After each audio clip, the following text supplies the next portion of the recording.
Good morning students. आज हम लोग न्यू चैप्टर स्टार्ट करेंगे, ह्यूमन हेल्थ एंड डिजीजेस। काफ़ी अच्छा चैप्टर है ये और थोड़ा सेंस यूज़ करिए।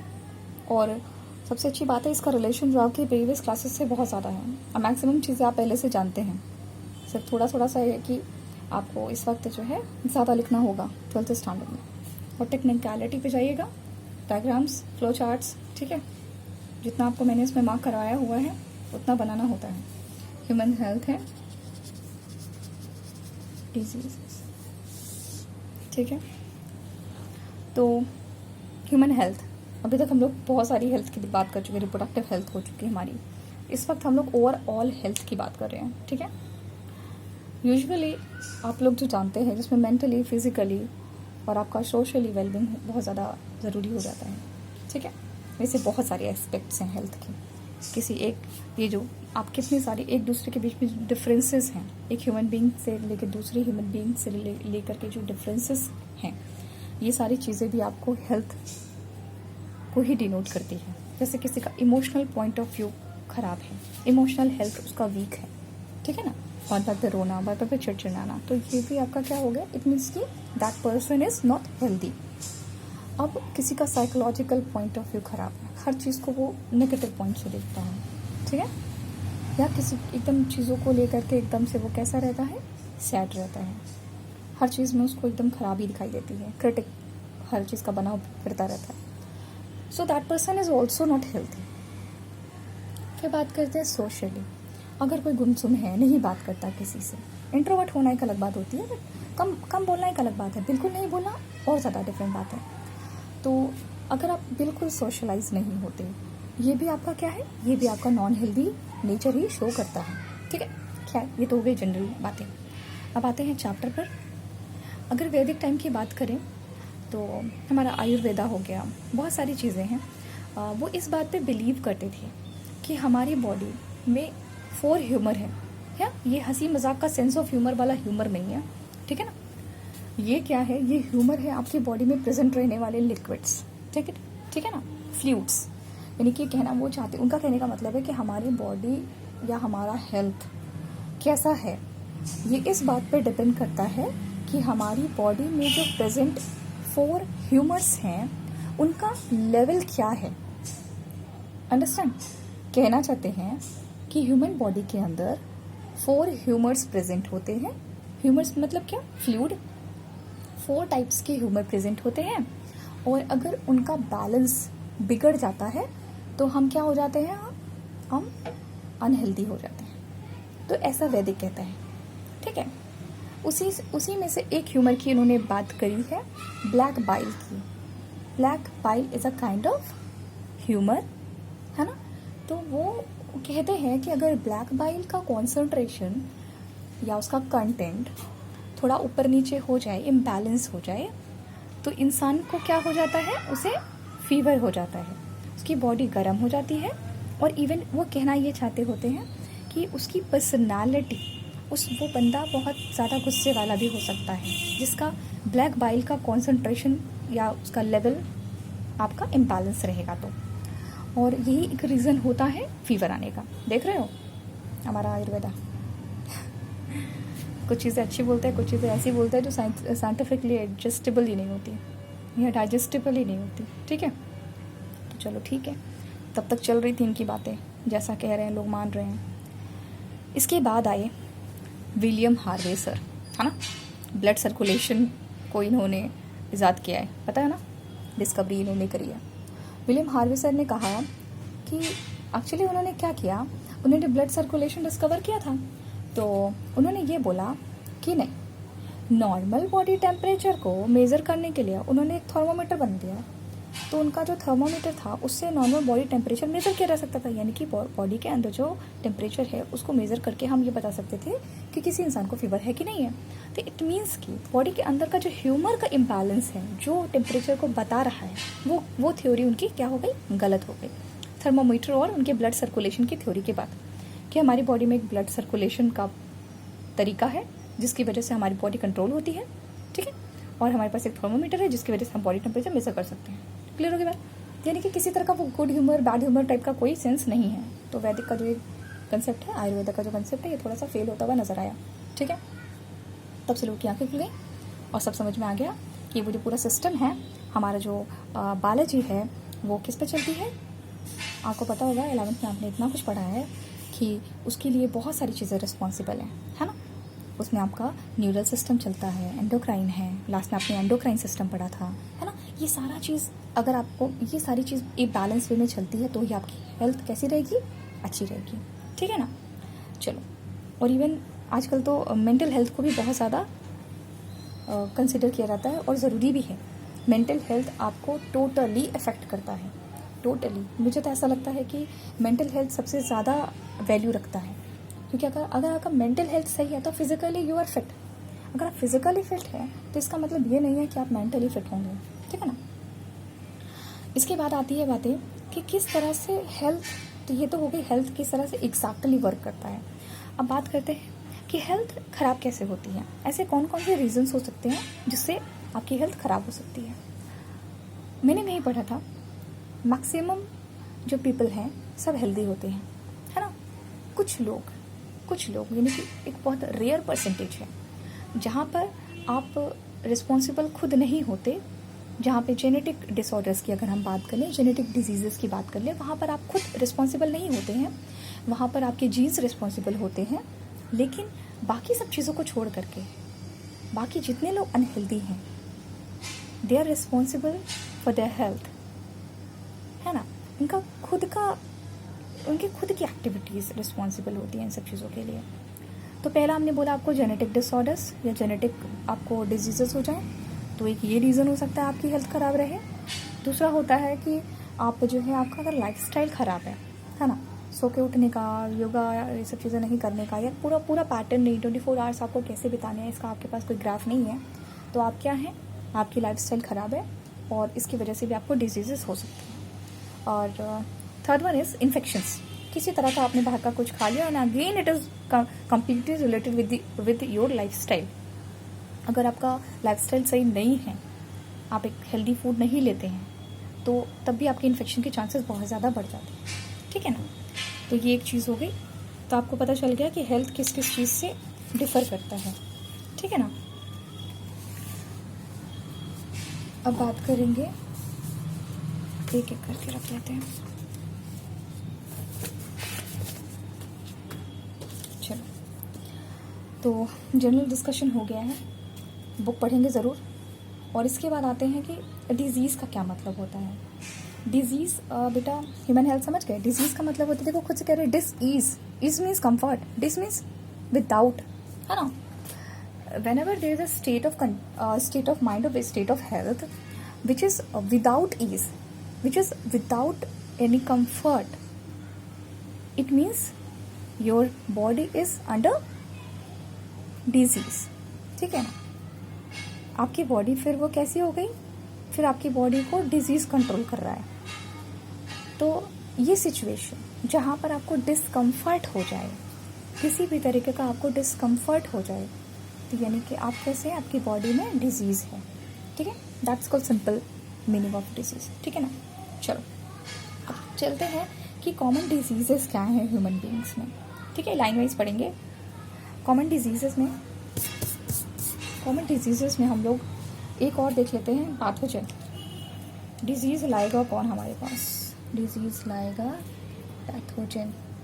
पैथोजन कौन होता है, डिजीज़ कॉजिंग एजेंट।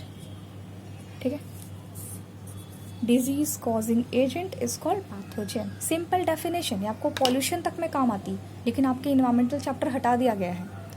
क्या है pathogens, disease causing agents are called pathogens. ठीक है, डिजीज़ कॉज करने वाले एजेंट्स को हम पैथोजन कहते हैं। क्लियर होगी बात। ठीक है, कैसे एंटर करेंगे कैसे नहीं करेंगे ये तो आपको पता होना चाहिए। ठीक है, थ्योरी पढ़िएगा, जहाँ नहीं समझ में आएगा बताइएगा। ठीक है, चलो आगे चलते हैं। पहला डिजीज़ हम जो लेने वाले हैं वो है आपका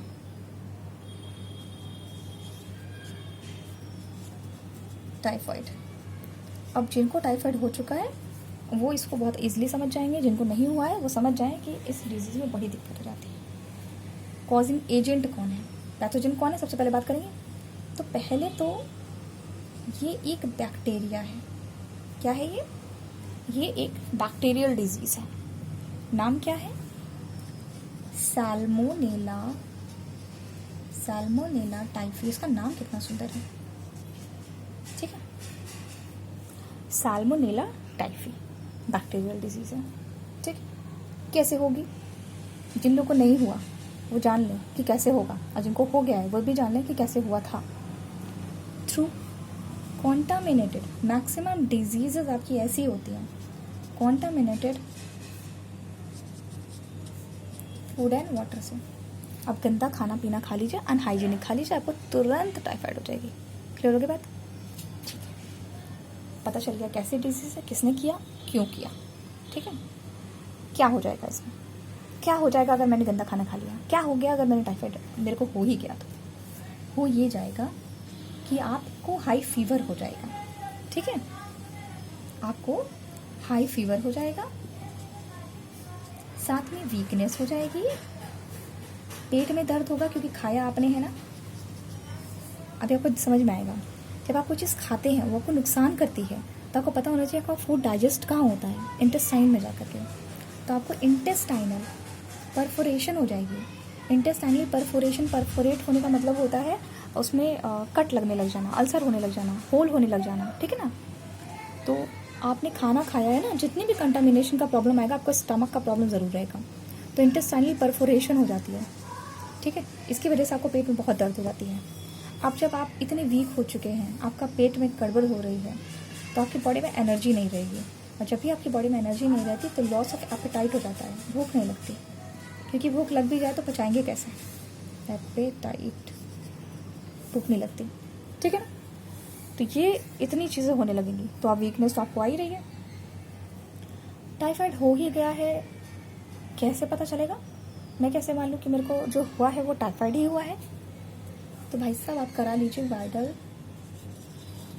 विडाल टेस्ट करा लीजिए, ठीक है। इससे आपको पता चल जाएगा कि आपको टाइफाइड है कि नहीं है। क्लियर होगी बात?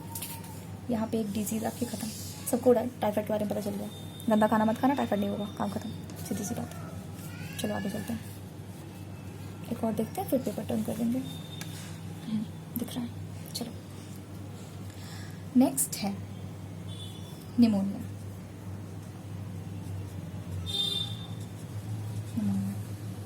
Again it is a bacterial disease, ठीक है। कौन करेगा? इसका भी नाम बहुत अच्छा है, स्ट्रेप्टोकोकस निमोनिया, निमोनिये है ना, निमोनिये, सेम स्पेलिंग, निमोनिया। भाई साहब एक और के साथ आते हैं, अकेले नहीं आते। हीमोफिलस इन्फ्लुएंजा, किसके बाद? हीमोफिलस इन्फ्लुएंजा, ठीक है। चलो ये कहते हैं एक से बेटर दो। दिक्कत कहाँ आती है? दिक्कत आती है आपकी एल्वुलाई में। एल्वुलाई कहाँ होता है? लंग्स में, है ना। जो आपके बलून लाइक स्ट्रक्चर्स हैं, एल्वुलाई है, इसमें इन्फेक्शन हो जाता है, ठीक है। इसमें क्या हो जाता है? इन्फेक्शन हो जाता है। इसी इन्फेक्शन की वजह से आप क्या नहीं कर पाएंगे। अब सोचो, अगर आपको लंग्स से रिलेटेड प्रॉब्लम हो जाए, है ना, सोचो ये निमोनिया क्या है, आपको किसकी प्रॉब्लम है? ये आपको मेन प्रॉब्लम एल्वुलाई की है, ध्यान देना यहाँ पे, ये एल्वुलाई की है, ठीक है ना। तो यहाँ पर क्या हो गया, यहाँ पर आपका जो इन्फेक्टिव एरिया हो गया, कहाँ अटैक कर रहा है? एल्वुलाई पे अटैक कर रहा है। चलो ठीक है, समझ गए हम। अब अगर एल्वुलाई में होता है एक्सचेंज ऑफ गैसेस, ध्यान से सुनो, कनेक्ट करो अपने आप, एक्सचेंज ऑफ गैसेस होता है, यानी अब एक्सचेंज ऑफ गैसेस हो नहीं पाएगा, ठीक है ना। इसकी वजह से क्या आएगा? आपको फीवर हो जाएगा, फिर ठंडी लगेगी, फिर कफ आएगा, फिर सर दर्द होने लगेगा। वैसे भी अगर जब भी आप ठीक से सांस नहीं ले पाएंगे, तभी आपको थोड़ा सा डिफिशिएंट प्रॉब्लम आएगा, तो आपको सर दर्द होगा, ठीक है। साथ साथ एक और चीज़ देखो, ये बहुत इंपॉर्टेंट फीचर है कि आपके लिप्स प्लस आपके नेल्स, कहते हैं ना नेल्स बहुत कुछ बताते हैं। नेल्स अगर आपके हेल्दी हैं तो आपका पूरा हेल्थ वहीं से डिफाइंड हो जाता है। लिप्स और नेल्स जो है वो किस में टर्न हो जाएंगे? ग्रे में टर्न हो जाएंगे, पूरी तरीके से ग्रे नहीं हो जाएंगे, ब्लूइश भी हो सकते हैं, है ना। ब्लू टू ग्रे के बीच में कलर आ सकता है, ठीक है। और ये हुआ कैसे? अगर कोई हेल्थी पर्सन है ना, वो ऐसे इंसान के पास बैठा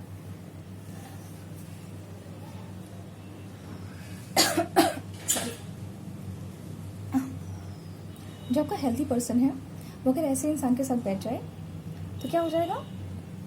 अगर वो खांस दे, छींक दे, तो क्या हो जाएगा? उसके ड्रॉपलेट्स अगर उसके बॉडी में चले गए तो निमोनिया होने के चांसेस रहते हैं। तो ऐसे लोगों से थोड़ा बचना होता है, ठीक है। और तो ट्रीटमेंट बहुत ज़्यादा इंपॉर्टेंट है, और नहीं होती तो फिर आपको इसमें डेथ तक के चांसेस हो जाते हैं। काफ़ी खतरनाक बीमारी है। इसके साथ ही आप कुछ डिजीज़ और देख लो। डिसेंट्री,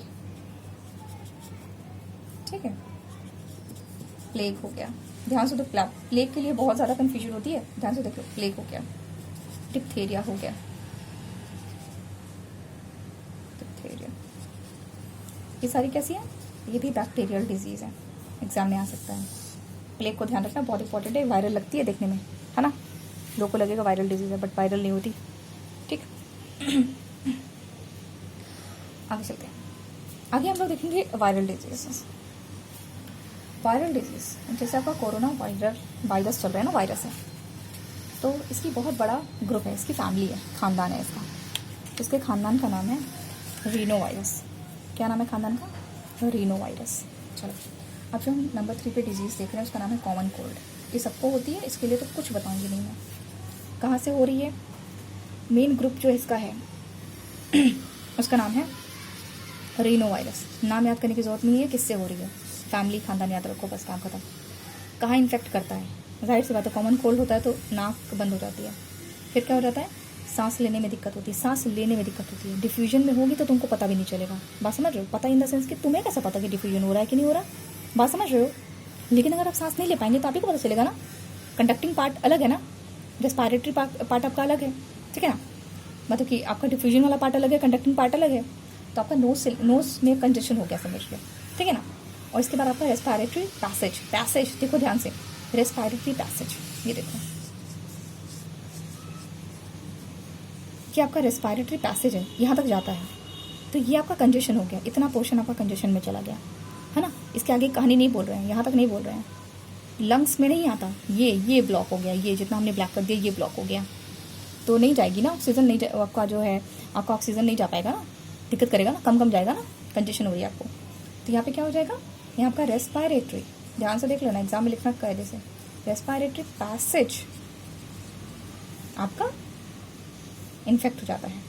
लंग्स नहीं होता, नॉट लंग्स, लंग्स नहीं, ठीक है।